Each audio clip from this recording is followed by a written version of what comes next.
We come on the air with breaking news. Attorneys for school shooting suspect Ethan Crumbly try to get him moved out of the Oakland County Jail, plus the latest on the crisis in Ukraine. This is the beginning of a Russian invasion of Ukraine.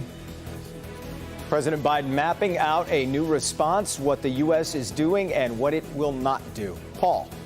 Well, Jason, we have a lot of weather to talk about. We have these showers yet to come through, and then we have the temperature crash. We'll talk about all of it straight ahead.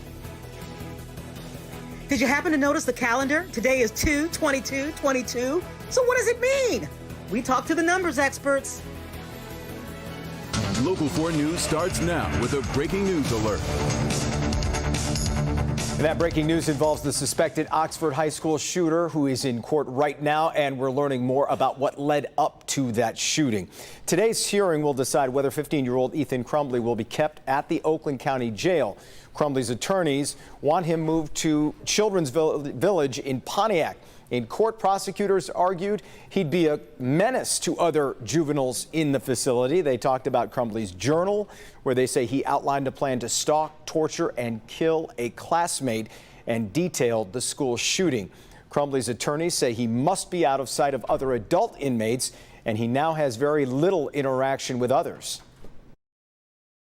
This extreme isolation is actually not beneficial whatsoever and actually harms Mr. Crumbly.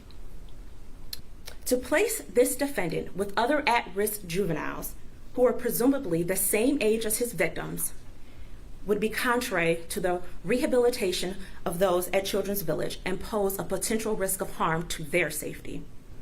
That hearing is still going on, and we are monitoring it. Our Priya Mann will bring you the latest in a live report coming up at 5 o'clock.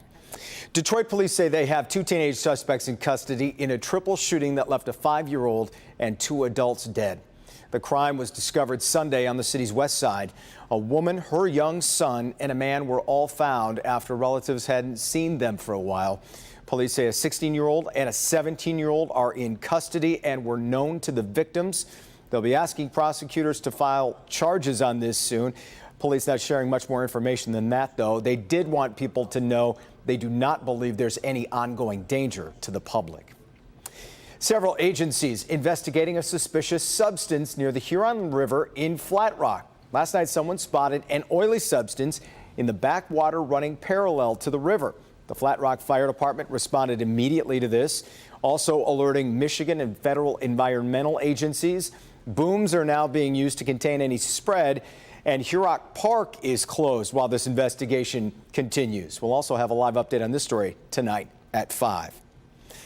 Juwan Howard's 5-game suspension still being debated about whether it was too much or too little. Monday evening, the Big Ten and U of M together suspended the basketball coach for the rest of the regular season and fined him $40,000.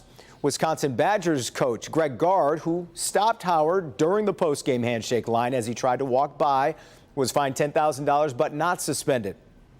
3 players, 2 from Michigan and 1 from Wisconsin, were each suspended 1 game, including U of M's Moussa Diabate, who threw several punches in that. This was the scene Sunday. It began with neither coach really willing to run out the clock. Michigan was pressing down 15 with 15 seconds to go, and then Wisconsin called a timeout, which is what Howard said as he tried to walk by postgame. Today, interim head coach Phil Martelli talked about the confrontation and this fallout. Escalations like that have no place in the game. Okay? And everybody involved, everybody, not the 3 people suspended or not just our players. Everybody involved has now learned a hard lesson. Jamie Edmonds was at that news conference and continues our coverage tonight at 5. Howard is expected to be back for the Big Ten tournament, which begins March 9th in Indianapolis. And oh, watch out if they're playing Wisconsin. Moving on to the weather. They sing songs about the summer rain, but rain in February, Paul, usually isn't good for anything, I don't think. No, most of us do not find any positive out of February rain, that's for sure. And we had plenty of it in the area. We now have a bit of a break. We told you yesterday there could be a break in the afternoon, and it's plenty mild, as I'll show you in a second. And now here comes this last little batch here. I shouldn't say last. There could be a few stragglers behind it, but this batch is going to come through. So we still have some showers yet to go. When you take warm air, put it over snow or cold ground or a cold river, you get fog. That's what you see here. Temps near or above 50 almost everywhere. There are a few not sharing in on this, and I'll show you the 4-zone weather in about 10 minutes to show you who's not. But basically for the evening, once the cold front comes through, temperatures are going to crash, and we're going to be down into the 20s by tomorrow morning. I'll have the rest of this forecast coming up in just a few minutes, Jason. All right, Paul. More guilty verdicts today for the 3 white men convicted of murdering Ahmaud Arbery in Georgia. This time, a federal jury found father and son Greg and Travis McMichael and neighbor William Roddy Bryan guilty of federal hate crimes for violating Arbery's civil rights and targeting him because he was black. The defendants chased Arbery while he was jogging, claiming they wanted to make a citizen's arrest because they thought he was a burglary suspect. The men are already serving life sentences for murder convictions on state charges. The White House has already started to refer to new Russian troop deployments as an invasion of Ukraine. President Joe Biden just addressed the nation on where things stand and what comes next in all of this. Our Kimberly Gill tracking the latest developments in Washington and in Moscow. Kim. Jason, good afternoon. A short time ago, President Biden outlined new sanctions against 2 big Russian banks and family members of elite Russians. The president says by working with Europe, they've cut off Russian financing from the West. He's raising the stakes on the U.S. side, and Vladimir Putin is doing the same in Moscow. Earlier today, Russian lawmakers gave Putin permission to use military force outside of Russia. That move comes one day after Putin ordered additional troops into 2 breakaway regions in eastern Ukraine.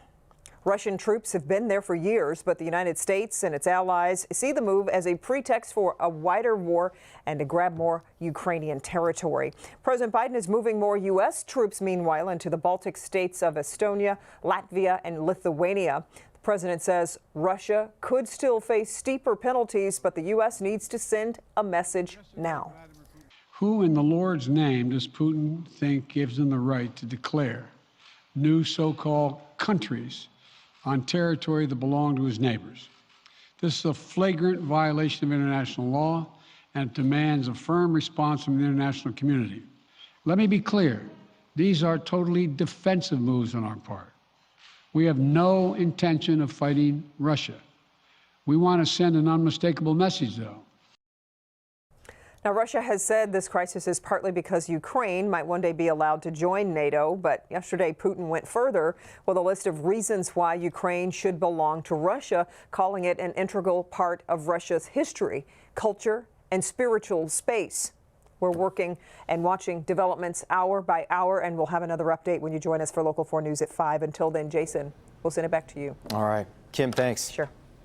If you want to go beyond the headlines on this, by the way, learn more about why Ukraine has become the focus of the world's attention. Devin Skillion's written an in-depth article about Ukraine's place in history and how we got here. You can find that on the homepage at clickondetroit.com. Now let's take a fun detour to Happy Tuesday. And it's no ordinary Tuesday. It's 2/22/22. Numerologists and people who believe that numbers guide the universe believe this is a powerfully magical day.